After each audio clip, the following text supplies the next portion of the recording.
Hello there. I'm Drew Voit. I'm the winemaker at Elizabeth Chambers Cellar here in downtown McMinnville in the lovely Willamette Valley in Oregon. And I'm going to talk to you a little about our 2017 Chardonnay. We source this fruit, as with most of our wines, the vast majority of our wines, they're single vineyard wines. We're trying to make wines very expressive of some really special terroirs and special sites that we get to work with. We were lucky to work with here in the Willamette Valley.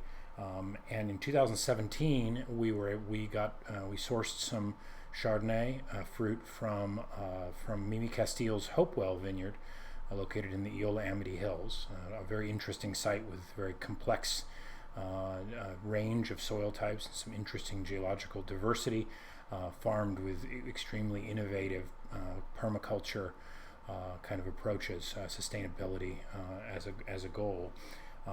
And we were able to work with with a really fascinating and relatively uncommon selection of Chardonnay. It has its origins in Burgundy, but is not very widely planted here in the Willamette Valley, which is sometimes called Clone 77.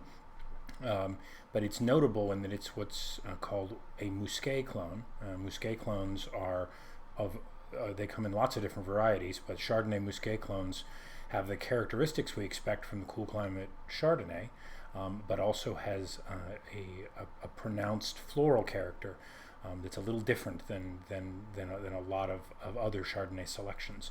So kind of a fun one for its interesting kind of expressive floral and very lifted nose.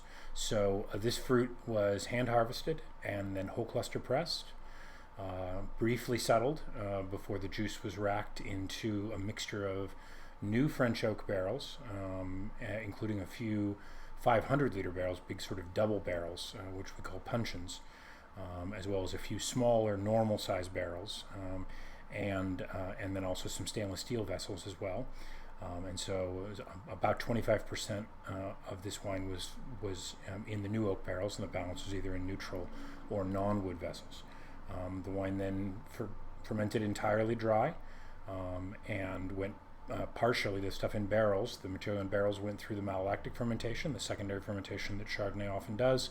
The material in stainless steel, we blocked malolactic fermentation to keep that freshness and that very bright primary kind of floral tone in that material before blending them all back together again before bottling. So we have some of the oak and malolactic character as well as all of that primary freshness from the stainless steel fermentation. Let's get a little bit in our glass. 2017 was a really good growing season. A relatively warm but mild summer, nice cool nights towards the end, and kind of an optimal end to harvest with sunny days without excessively high temperatures. So we picked with wonderful flavor maturity at relatively low sugar levels and made wines that are just really brimming with freshness and vibrancy. So on the nose, we get a little bit of the little bits of toasty sort of oak spice that we get from the new barrels that we did use, but also you notice right away this extremely lifted kind of floral tone that's a little bit sort of like jasmine or even honeysuckle.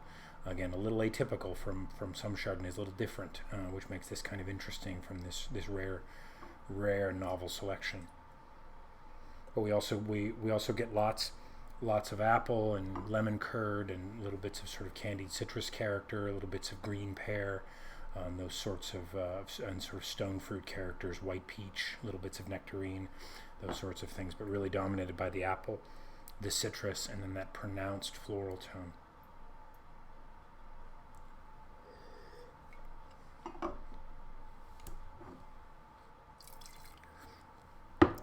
On the palate, the first thing you really notice is the bright, zippy acidity that really kind of brings out those citrus characters, and we really get that lemon zest, that lemon curd kind of a character on the palate, and that I think that sort of moves to more of this sort of green pear. There's even little hints of sort of quince characters in this, with the very long finish with the acidity supporting that fruit all the way through, and finishing kind of very long, and then the oak, the toast, and the little bits of certain spice characters that come from that wood really kind of come through on the finish on this wine. This was aged for 1 year in the mixture of stainless and French oak vessels. And as far as ageability, this wine it's drinking very well right now, and should continue to improve for several more years. Cool climate Chardonnay ages extremely well because of that bright, natural acidity, that very vibrant fruit character. That these wines are very, very long-lived and retain a lot of freshness and brightness. But it would be very versatile with lots of different kinds of food, because that brightness really cuts through richness in dishes, and that fruit really highlights vibrancy of a lot of fresh flavors. Thank you. Enjoy.